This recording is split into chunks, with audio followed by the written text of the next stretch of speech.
Hello guys, আসসালামু আলাইকুম। আশা করি সবাই ভালো আছেন, আমিও ভালো আছি। আবার আপনাদের মাঝে ভিডিও নিয়ে চলে আসলাম। আজকে বানাবো রোস্ট। একটু মুরগিটা বড় বড় তো একটু তাই ছোটো করে নিয়েছি। আজকে বানাবো রোস্ট, তার জন্য সামান্য একটু লবণ দিয়ে দিলাম, সামান্য একটু হলুদ, শুধু কালারের জন্য দিয়ে এগুলো সব মেখে নিব।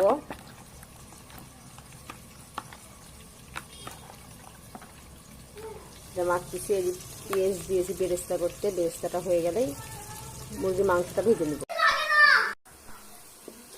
এই যে পেস্টটা হয়ে গেছে, এখন বেরেস্তাটা নামিয়ে নিব, নিয়ে মুরগিটা ভাজবো। এই যে বেরেস্তাটা তুলে নিলাম, এখন ওই তেলের মধ্যেই মুরগিগুলো ভেজে নেব।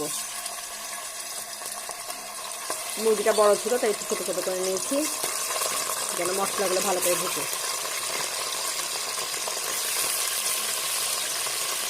দিয়ে দিলাম, একটু মুরগিটা ভাজা হোক। এই যে মুরগিগুলো ভাজা হয়ে গেল।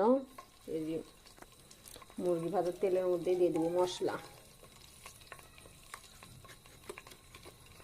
আদা রসুন জিরা বাদাম কাঁচামরিচ সব বাটা মশলা দিয়ে দিলাম। এই মশলাটা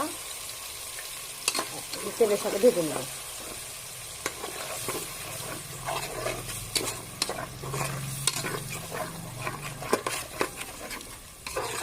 কাঁচা গন্ধটা চলে গেলে সামান্য একটু পানি দেবো।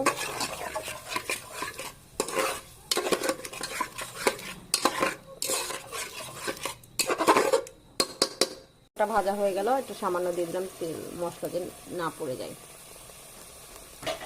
সামান্য একটু পানি দিয়ে দিলাম। এখন মশলাটা কষাবো।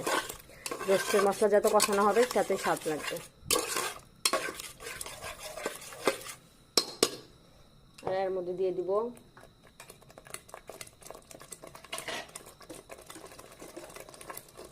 স্বাদ অনুযায়ী লবণ, তারপরে দিয়ে দিব হলো রোস্টের মশলা।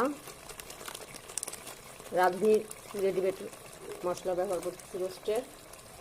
আর এগুলো মশলার সাথে মিক্সড করে নেব।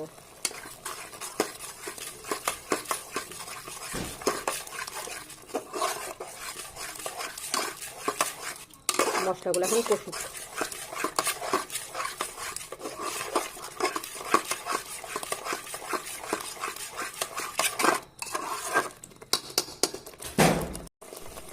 এই সব কিছু কষে গেছে, তেলে উঠে গেছে। 20 মিনিট ধরে কষালাম মশলা। এখন দিয়ে দেবো মুরগিগুলো।